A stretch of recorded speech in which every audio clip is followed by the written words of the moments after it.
Cybersecurity Today would like to thank Meter for their support in bringing you this podcast. Meter delivers a complete networking stack, wired, wireless, and cellular in one integrated solution.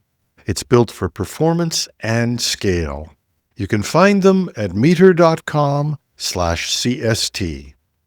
Welcome to Cybersecurity Today, the month in review. It seems like only yesterday. We did an update in mid-December. And then the holidays came and we were theoretically off for the holidays, but we had to come back to do updates because of all of the things that were happening during the holidays. Now, boo-hoo for us, for those of you who are out there stuck working because of this and saying to yourself, it's only once a year, Mr. Scrooge. We're sorry. And I hope you got some rest. And we're all now back to work. And we want to take a look at the key stories and events from, believe it or not, the past 3 weeks, close to a month, although it feels like much more. We have our panel. We have Tammy Harper from Flair. Welcome, Tammy. Hello, thank you for having me. Laura Payne from White Tuque. Welcome, Laura. Thanks, Jim. Always glad to be here. And the new mascot for White Tuque. Our Monday morning host and the CEO of Beauceron Security, and looking really good there. David Shipley, welcome. Thank you so much. Santa found me and I got some amazing White Tuque merch, and our IT team, like IT teams everywhere, loves merch. So the t-shirts and hats went over really well. So thank you so much to Laura and Rob and the entire crew. I think this is an industry thing though, right? People, I don't know what it is. Like you put stuff out, people just got to grab this merch stuff. My wife saw all this stuff come up and said, why do these people send you these things? I'm going, because it's cool. It's cool. It's not just cool, it's practical. Yeah.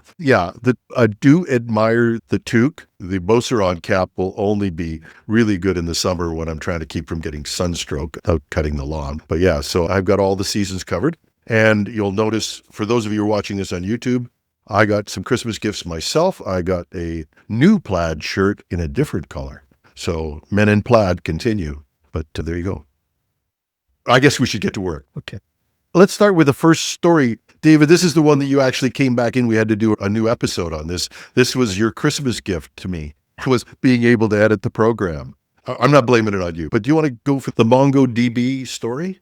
Yeah, so Mongo Bleed, which is a vulnerability in almost a decade's worth of MongoDB instances that was appropriately named because of some of the similarities to the workings of Citrix Bleed and other things with respect to the ability to gather from memory potential secrets from a MongoDB database, credentials, API keys, etc., and query them at an almost RCE level vulnerability. So I think it scored an 8.7 on the CVSS, so bad. Now, this vulnerability was disclosed on December 15th. What made it particularly problematic and newsworthy for our discussion was on December 25th, a researcher for Elastic Security released POC code to demonstrate this exploit.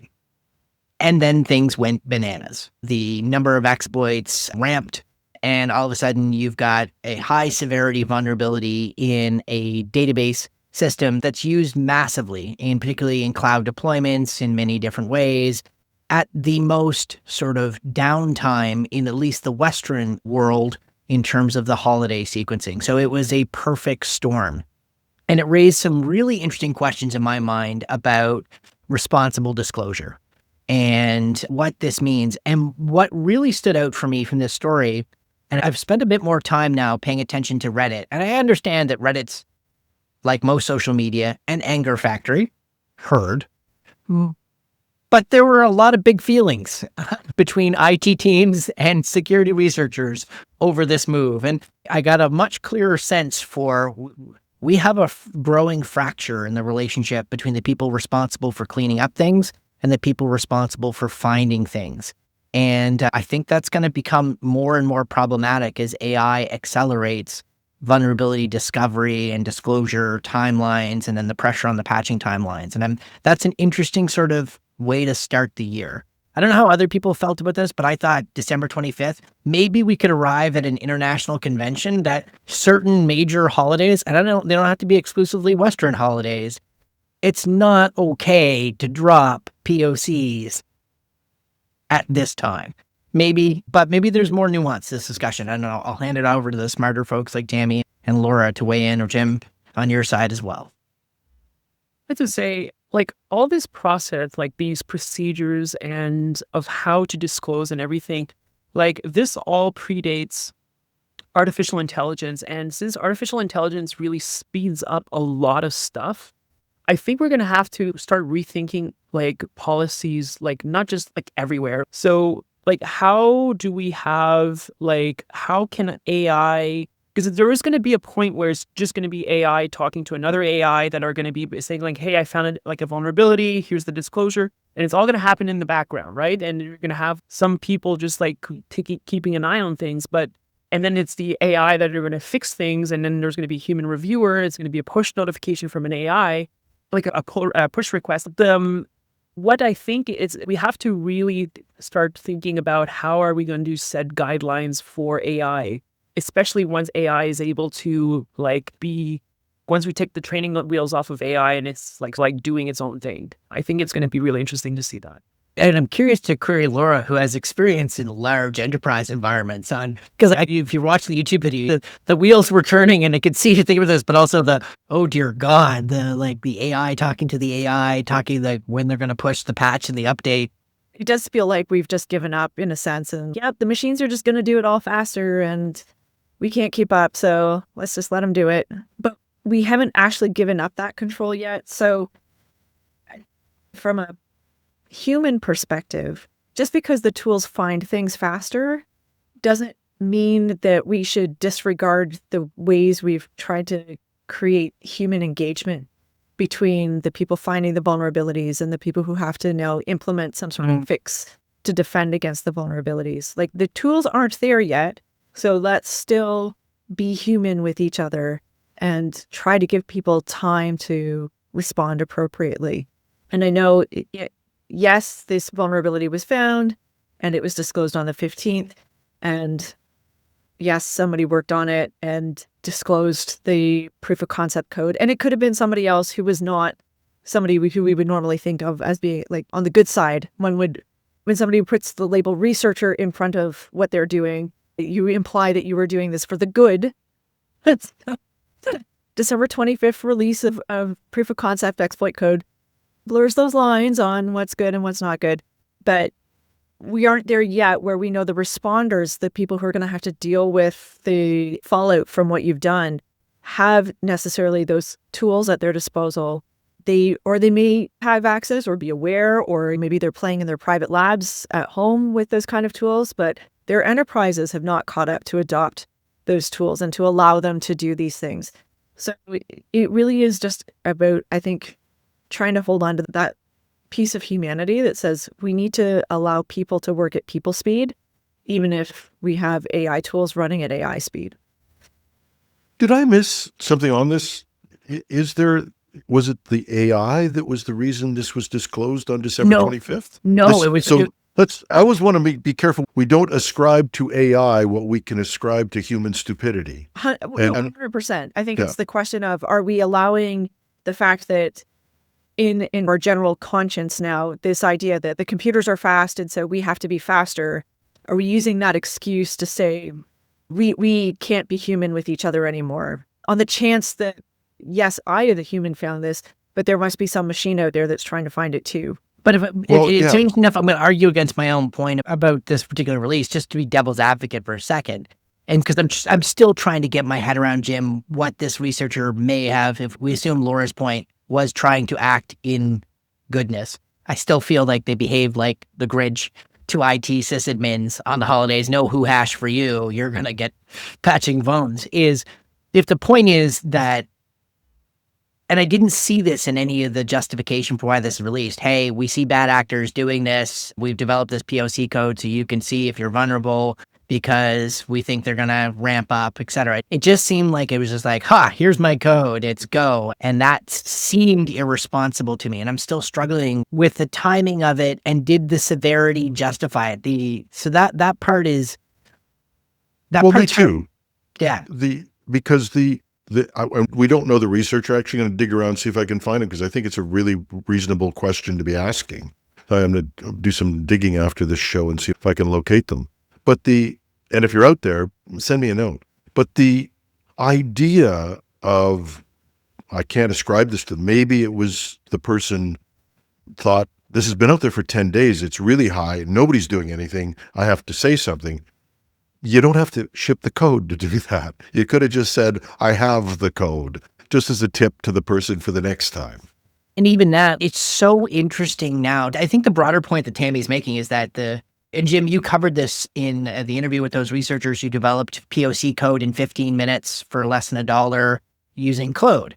The speed of taking vulnerability research that's published to exploit code development is now at machine speed. How we choose to respond to that, and to Laura's point, we may have to, for a variety of reasons, accept that there's a uncomfortable period of time where this POC code is going to be out there. You hope your other mitigating controls are going to help, but you can't patch that fast. Change management, process, testing, robustness. It's at the breaking point now with the current timelines of critical patch. And I think we often say you should patch. Now, there are people who are more current than me. I'm a retired CIO for a couple of years at least now, so I'm not doing this every day. But when we did patching, it was a big deal. We had a patch weekend. We had to test everything. We had to make sure that we could still come up, that we had systems for our users on Monday morning. So all of this patching is generally weekend and night work. Maybe the world's changed over the past couple of years. I don't think so. It's a big deal. So when we say you're not patching, I want to make sure we're not just kicking out a criticism to people. This is a lot of work, and a lot of planning goes into it. Because if you make a mistake on this, especially if you have a financial system or some operating system, and you don't come up Monday morning, people aren't happy that you saved them from hackers. Well, I think the layers is a really important point in this story as well. If you let your MongoDB sit out there on the internet exposed, I don't have words. Don't do that. It's not out of a database. This is self-hosted. So the right architecture is always that these should be protected networks. They're not even exposed to your regular user networks. Your regular user shouldn't be connecting directly to your MongoDB server either. It should be an application that's in the middle handling those connections. So what this announcement really potentially does to an IT team isn't actually change the level of risk if they have done their architecture correctly. It's a relatively protected environment this database should be operating in. So I am giving you, if you did your job correctly in the first place or got the correct support to do the right architecture in the first place, you've got a lot of things that buy you time. That's what I'm getting. A lot of things that buy you time. But now you've got some executive who opened up their tech feed and saw that this is going on, and they're now making noise. And it's the noise that's actually worse than the patching. Because you may have had it planned. You've had 10 days. You probably had it planned, but now you've got to deal with the noise and the escalations. And with so many things security related, it's not just the tech that's the problem, right? It's the people and the process altogether. And getting people's hackles up and creating noise where it isn't justified is another big piece of the problem. And that's, again, you know what? December 15th, if December 17th, somebody released proof of concept code, that's before holiday time, and people can deal with noise and they're in the office and you can talk and collaborate. December 25th, making a big noise about this, that is really disruptive to people's well-earned downtime. Yeah. That's where I have a bigger issue. I think the brand that the individual worked for possibly lost some brand equity on that one and maybe carrying in some bad feeling mojo into this. But that's probably enough on this story. I don't know if we want to. But I don't want to come back to this because I can talk about this responsible disclosure later in terms of whether pumping the code out into the world is responsible disclosure and how we do that. But also, Laura, I want to go back to your thought in there, and this is something I want to think about as we go through, and I'd love to hear comments from people. We have to have architectures that buy us time. If we're not going to get time as people, we really need to start thinking about architecture in a way that buys us time. And it's beyond just pure segmentation. But you talked about a couple of things. I want to gel that around in my head for a while, because I think that's one of the defenses we have to really concentrate on in the coming year. Things are going to move faster than you can move. You better find a way. It's like being on a battlefield where you put stuff up to keep the tanks from rolling over. We have to have something like that in our architecture. Good point. It's interesting because when I was in the Armored Corps, when we were taught defensive tactics by the military, you have this idea of a defensive action. And so you had a series of lines set up on a map, and you knew when you were falling back based on certain conditions. Okay, like we lost 50% of our fighting strength. It's now time to withdraw. And every time in this organized withdrawal, you were buying time for something better to happen, to reorganize, then be able to approach this. It's interesting because this is the first time just in this idea of buying time. We've always talked about defense in depth, like somehow the defense in depth eventually just stops something. And it's not been so much about the time. It's been how many layers of the Swiss cheese we need to have. So I really like this notion that now we're saying, listen, with the defenses we have, we think with a critical vulnerability in an architectural part of our stack, we can buy 7 days from POC code exploit development. That's now our time window. Okay, and then a CIO or CTO could make better decisions saying, okay, what buys me 15 days? Yeah. Moving on to our next story, because I think there's a segue to this, although is there a job you haven't done, David? Because I sit there and go, I bring out this great tank analogy. He goes, oh yeah, I did when I was running a tank. Never mind.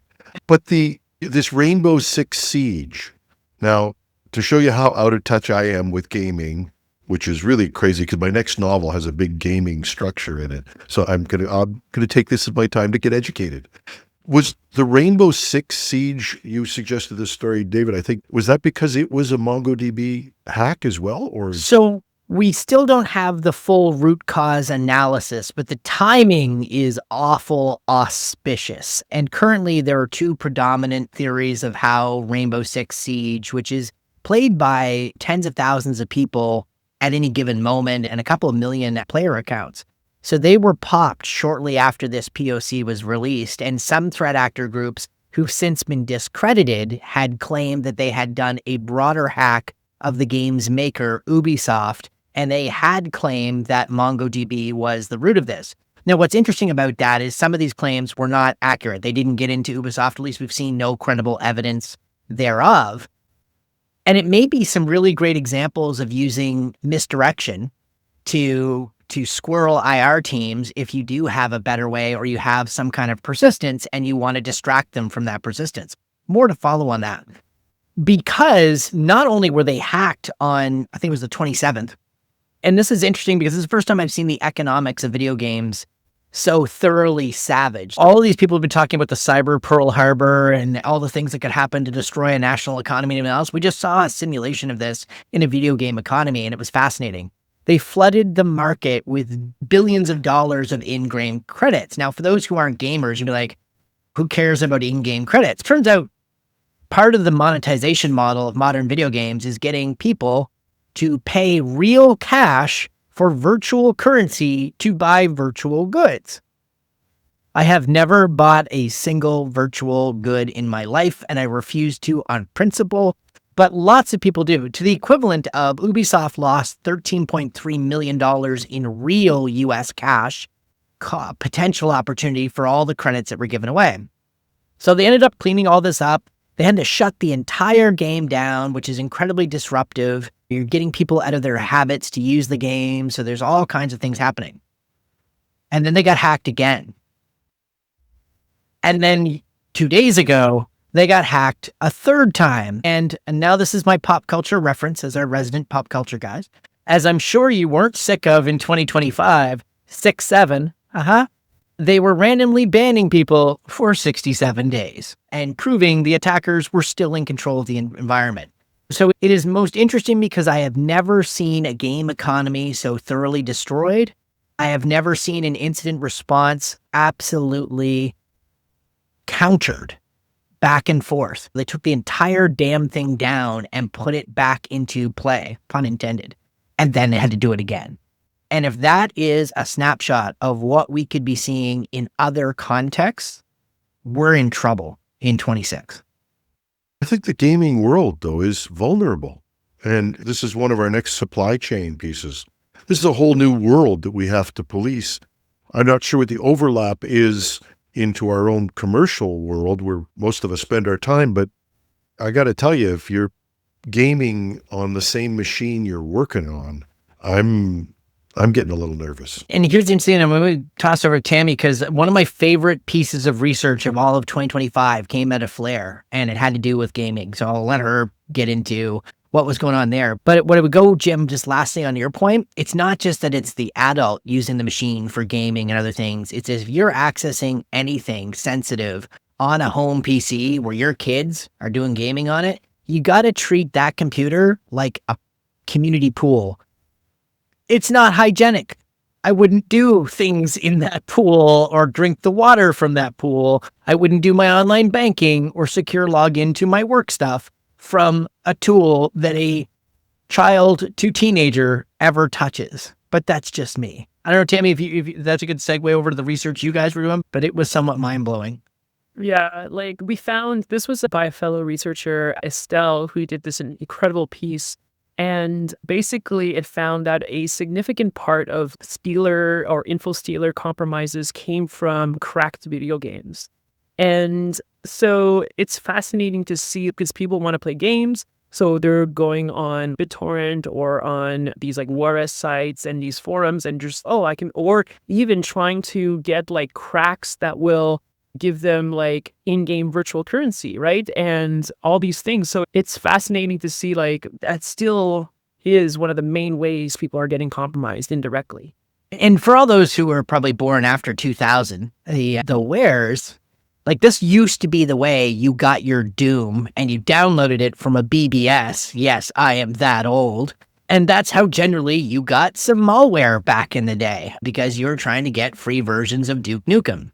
As you see what regulatory action will happen in current times with respect to cryptocurrency, that's not about a bunch of people making a lot of money.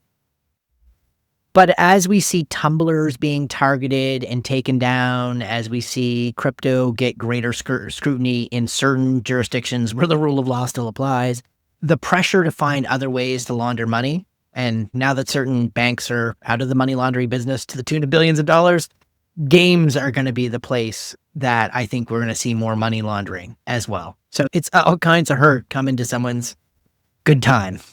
We're doing more and more stories following up on what you were saying, Tammy, and maybe we should post a link to this paper because people should be thinking about this. Video games are the perfect place to hide malware. They're complex code. There's all kinds of stuff happening. They have emotions attached to them. You get the best game. What are you thinking? Play it, not check it. It's also because like games have a lot of, at least the big games have a lot of DRM, like digital rights managements that like protect it from getting pirated. So you have these like crews that are experts at specific types of DRM, like specifically like Dunevo. And you have these people that basically crack these games and then they release it to a smaller group of people. That's called the scene. And then the scene it's like just a smaller group of forums. And these are private forums that have the game now. And they do what's called a peer-to-peer release. And these peer-to-peer releases then go up onto the more like generic and more public torrent sites and the pre-release DBs and like all these other sites. And then you get into the world of repackers. And then the repackers are the ones that have to compress because these are massive releases. Sometimes games are like 100 gigabytes, 50 gigabytes, 70 gigabytes. So you want to compress these games so that you can like download them faster and more effectively. And so there's so many places that that in the piracy world that it is okay to touch the integrity of these files. And you're just inserting, and then there's also like the modding community, right? And so there's like interacting with games and changing a game's code is not something that a lot of people like think about, right? It's very common to do that. And there's also like a lot of the things of how to crack a game. People will say, oh, it's a false positive. You got to deactivate your antivirus. Don't worry about it. Like, it's just the keygen that's getting flagged, right? There's a lot of conditioning that happens that allows you to get infected. And on that happy note, let's move on to our next story. And I'm going to do a little bit of a disclaimer on this piece. David and I debated this story when we ran with it and had quite a large debate about it. And it was and I'll let David introduce it or whoever's going to take this story, but there's a fake video that came out of Venezuela, and it was obviously a fake. It was used in propaganda. And there's another layer of this story as well that was the whole idea of attacking infrastructure. So there were two pieces in this story that were right within our wheelhouse. Unfortunately, it also hits an area where there's all kinds of emotions. There's good guys and bad guys or whatever. I want to stay off of that. That's not the point. But in the end, we ran the story because if we walk away from stories because there's an opinion or something that we shouldn't touch, and we start censoring ourselves, we stop talking about cybersecurity, then where do we stop? And we can't do that. So that was what went through my head was, you can't censor yourself just because it's in a sensitive area. The second thing, and I've pointed this out to people who've written, and God bless you, please write. You don't have to agree with me or agree with what my editorial piece is, because I'm the head editor here. I take responsibility for every story we run. But the issue is, if we as cybersecurity professionals, we don't live in a jar. We touch the world. People, process, society, all of those things. So we're gonna get ourselves bruised against those things. But just to focus on this, there were two elements that jumped out in the story, and this is why we did it. The first was, there was a video that came out immediately after this attack, and whatever you want to call it, but it came out, and it was a picture of people who were crying because they felt that they had now, and they were crying with happiness because of the change, the regime change. It turns out it was an obvious fake. You want to take it from there, David? So there are a couple of interesting things. So we're seeing that hyperspeed of creating hyper-realistic deepfakes to socialize narratives and other things. Again, not going to take any kind of an editorial opinion on the politics or geopolitics of this. So there was the misinformation, disinformation, narrative shaping part of this, which is interesting in context because NATO has just released a brand new 30-page report. And we haven't covered this yet, but it comes at the same time talking about this, re-examining this concept of cognitive warfare. So this is an example of just how multidimensional conflict is fought. The other thing that was really interesting, and it's notable from a cyber policy standpoint, is in the briefing at Mar-a-Lago for the U.S. military operation, the President of the United States disclosed that they used, quote, technical means to turn the lights off around the Capitol in Caracas and other things, which is really interesting. This is different than just dropping a 1,000-pound JDAM on a power substation. That's not what was inferred from this. And then following up to that, you had the head of the Joint Chiefs of Staff saying, we used a variety of layered effects. And he talked about Cyber Command and Space Command and other things in this operational side. Now, what's really interesting is that we've known for a long time that nation states have had the capacity to impact critical infrastructure, power, water, lights, etc. The Russians demonstrated this twice dramatically in the buildup to the Ukraine war, 2015, 2016. We've seen attacks by Iran against Saudi Arabia using attacks on critical infrastructure. We famously, Jim and I talked about Stuxnet and the Natanz in Iran. So we've known these capacities have been there. What's different about this is publicly talking about it, setting a new norm around this was not a declaration of war. This was a military operation. This was part of a law enforcement operation by how it was portrayed, but normalizing the use of cyber on targeting civilian critical infrastructure. And that's a signal. And it comes at a time when we're seeing a lot of stress on defense. We just spent a big part of the first part of this episode talking about how hard it is to patch. And critical infrastructure and operational technology is that on 10x difficulty mode. So that was our primary interest, is seeing the implications from a cyber policy standpoint of normalizing the use of cyber to achieve part of a multi-stage military operation by a Western democratic nation in that context. So that was interesting, but it also came just a few weeks after PDVSA, so that's the petrochemical company of Venezuela, suffered a massive cyber attack. And it had some hallmarks of what we weren't sure if it was a nation-state-based attack, a ransomware crew, or other things. No one that I'm aware of had claimed responsibility, and Venezuela accused the United States of being behind the attack. Again, we don't have independent verifiable information, but these are the two interesting things that tie together in that theme. So now cyber as a tool of state conflict is now being openly discussed. And that changes the defensive calculations, and for not just government, but private sector. That's the context that we're looking at this particular lens, if that makes sense. And I don't know if Laura or Tammy, you had any thoughts on the headlines flying around this? We'll say it's difficult to wade into this one without getting into the geopolitics. And I think that maybe that is the story here, right? As you were saying, David, is we're normalizing. And this isn't like the first one, right? You can go back to Stuxnet, and there were ones before that, right? Stuxnet might be the most famous kind of early days discussion about how our side, the good guys, we like to think, right? And sometimes it's just, you know what, there's one side and there's another side. But making use of a cyber vector in order to achieve a particular outcome.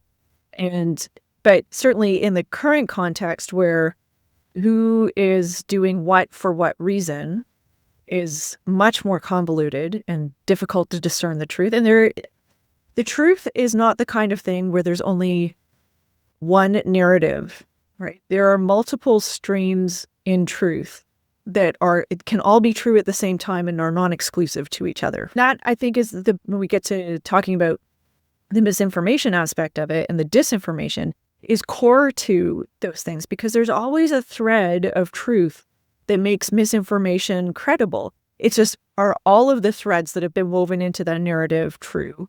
Or is it just one or two anchor threads that are doing it? I think this is just indicative of how difficult it is right now to separate cyber action and used in a military context from the narrative that is created around the action, and whether this is legal or not, whether it is for the greater good or not, or all of just the aspects around what the actions actually were.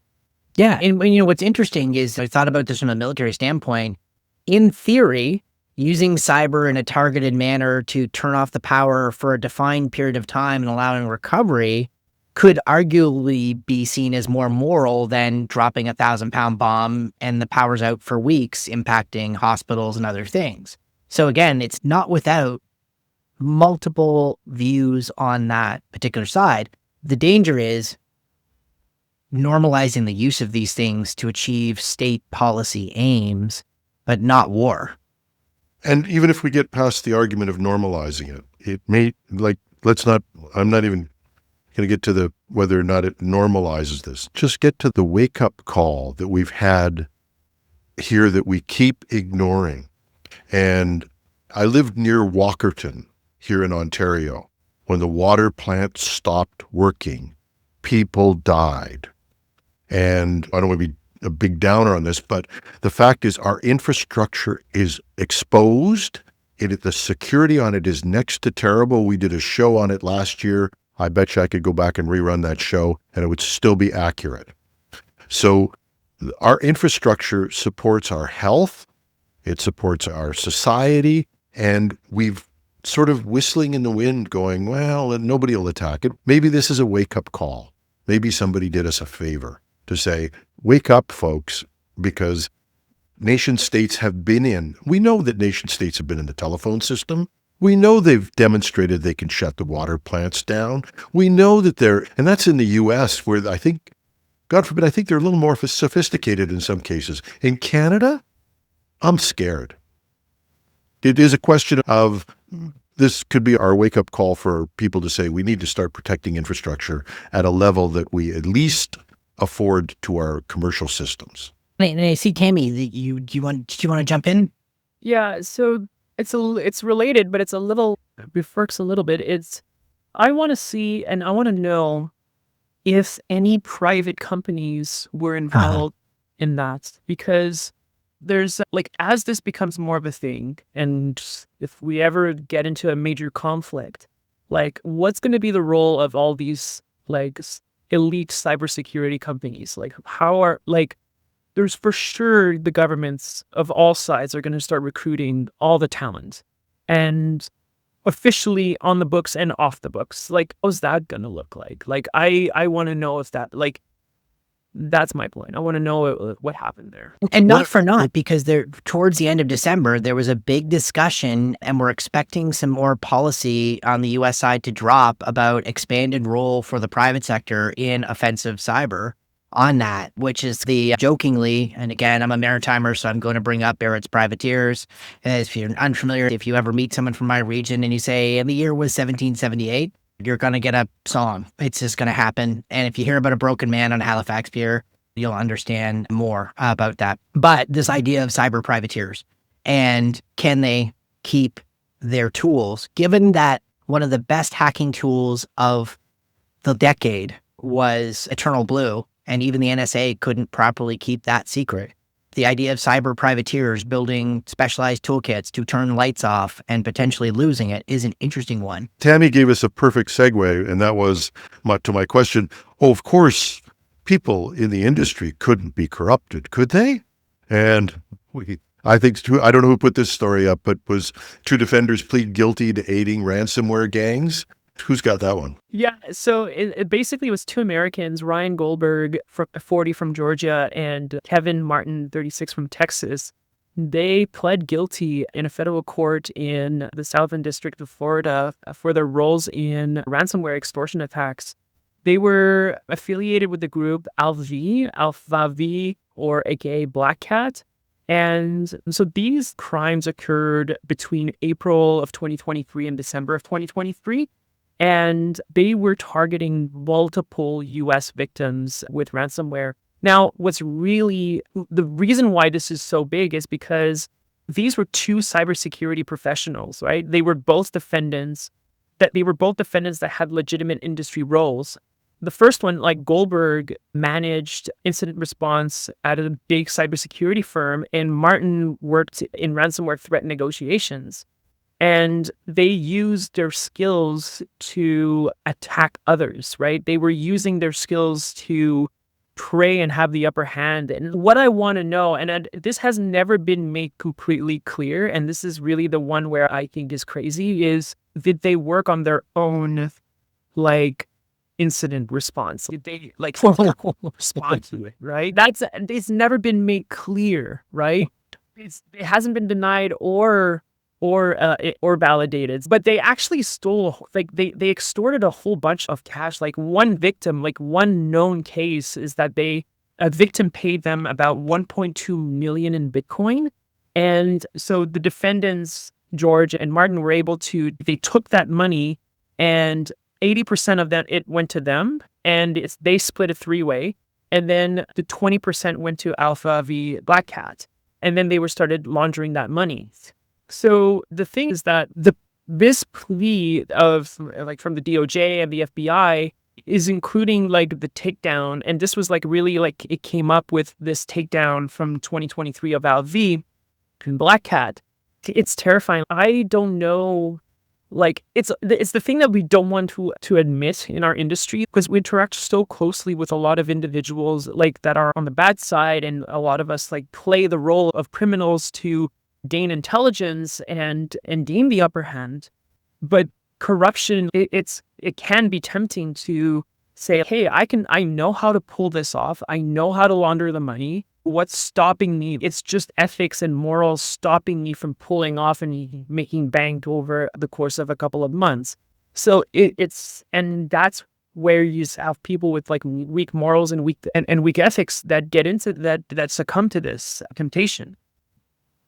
And just to jump in quickly, and Jim's going to mock me again, probably because One of the other jobs that I had for multiple years was I was a crime reporter for a newspaper. I know, it's hilarious. But to Tammy's point, they pled guilty. I don't believe they've been sentenced yet. I think that will... March 12th, 2026. That's correct. And so what's going to be really interesting for us to pay attention to is what sentence they actually get. There's some things that are going to play in their favor. They pled guilty. They didn't drag out a lengthy trial.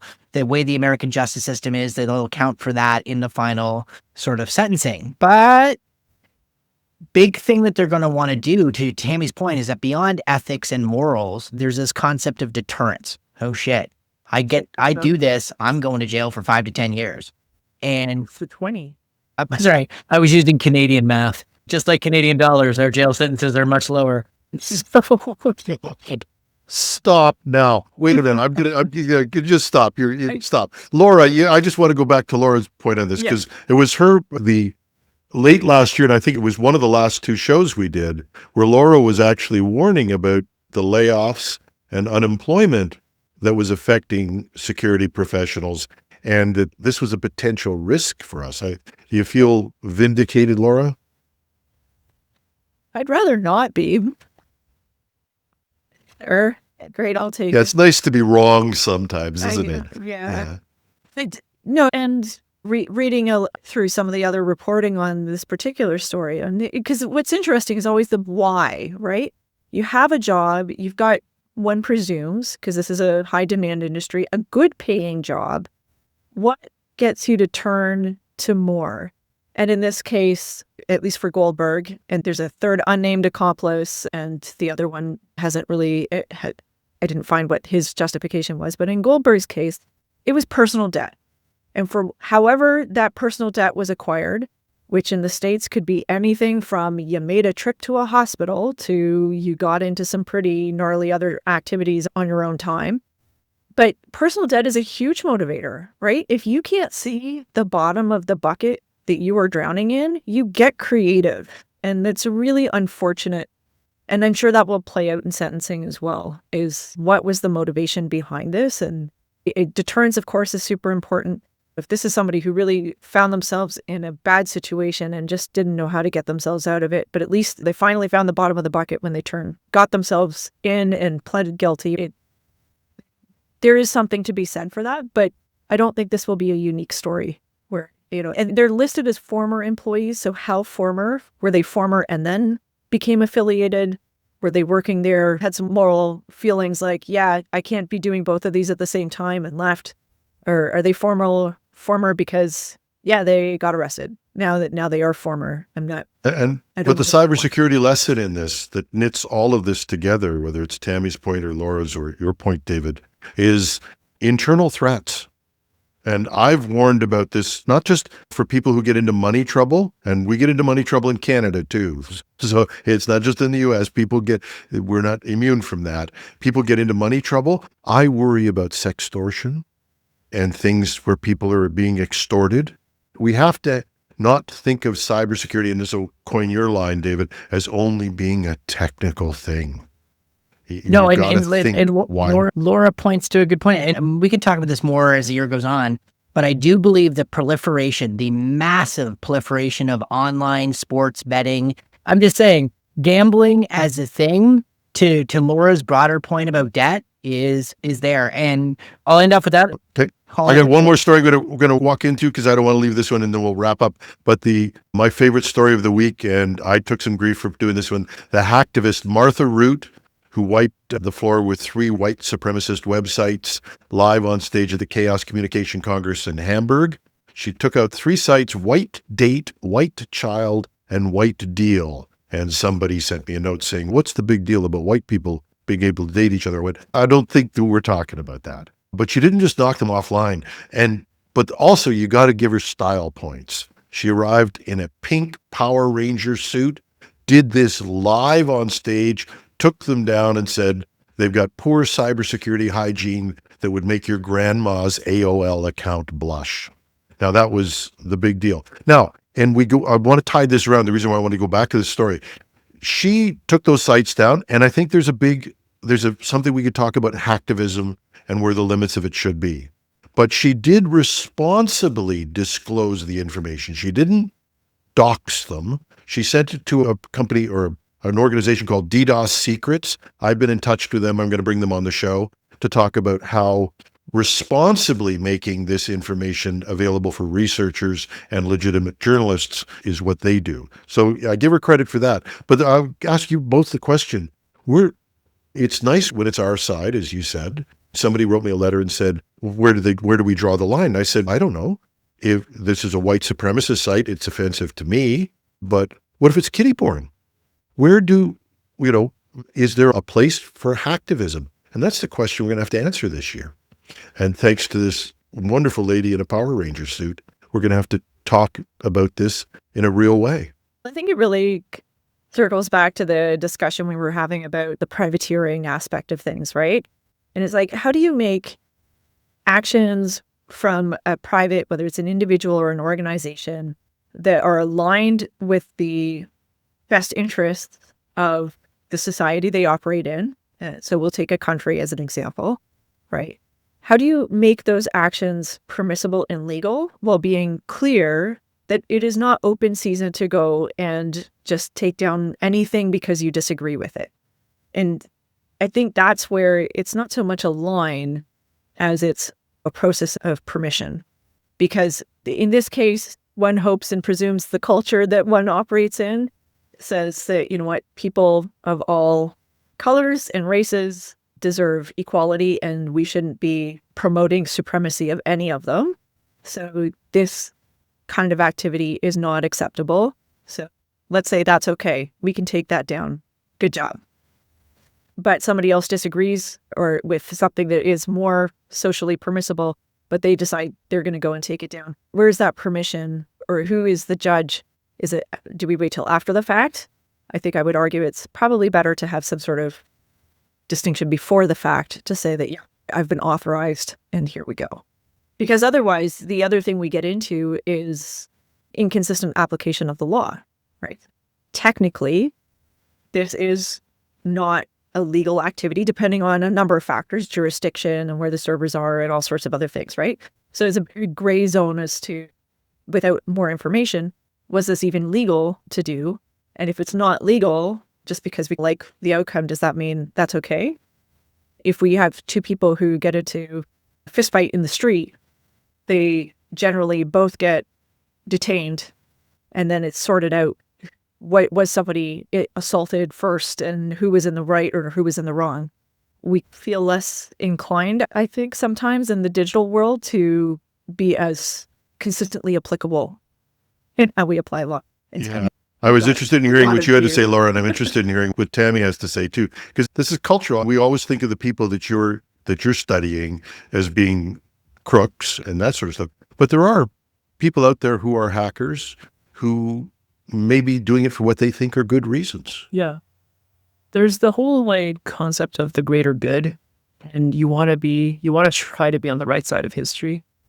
And there's this whole back and forth of, am I doing what is right, or what am I doing is what is wrong? And that's always, it's not as clear black and white as it always is.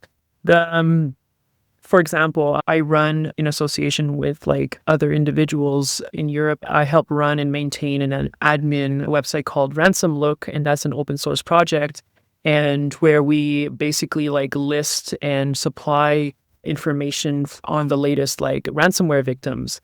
And a part of that is am I like victimizing the victims more because I'm showing them, I'm like amplifying the disclosure of these victims, or am I doing the right thing by like being as objective as I can be in how I present and collect this information and present it to the community so that the entire cybersecurity community and defenders can use this information to defend themselves against these threat actors better. So there's always these like concepts of like, well, how you do it is also just as important as why you do it. Yeah, which I think is the lesson I'm going to take away from today. And that's something I think we'll wrap up the show with, that is we're not just in a technical world anymore. We're actually having to deal with not what we do only, but how we do it and how important that is. I want to thank our panel. Tammy Harper from Flair, thank you very much. Thank you very much for having me. It was great. Laura Payne from White Tuque. Always a pleasure, Laura. Thanks, Jim. Uplifting as always. Yeah. And the disappeared David Shipley running out probably to a client meeting, but David will be back on Monday morning with the cybersecurity news. I'll be back next Wednesday. And as much as I want to keep the news show from being news and less opinion, it is our job to put news in context when we can. The weekend shows do allow us to discuss themes on a deeper level, technical and otherwise. And as I've said before, technology and cybersecurity don't exist in a vacuum. They affect people, process, strategy, and our lives in general. But this is not an echo chamber. I look forward to exchanges with you, look forward to hearing from you. So you can reach me, technewsday.com or .ca, take your pick, depending which country you're in. You can reach us there on the Contact Us forum. If you're looking at this on YouTube, just leave a note under the video, and you can find me on LinkedIn. Glad to talk to you. To our guests, thank you very much. To all of you, have a great weekend, and we'll see you Monday.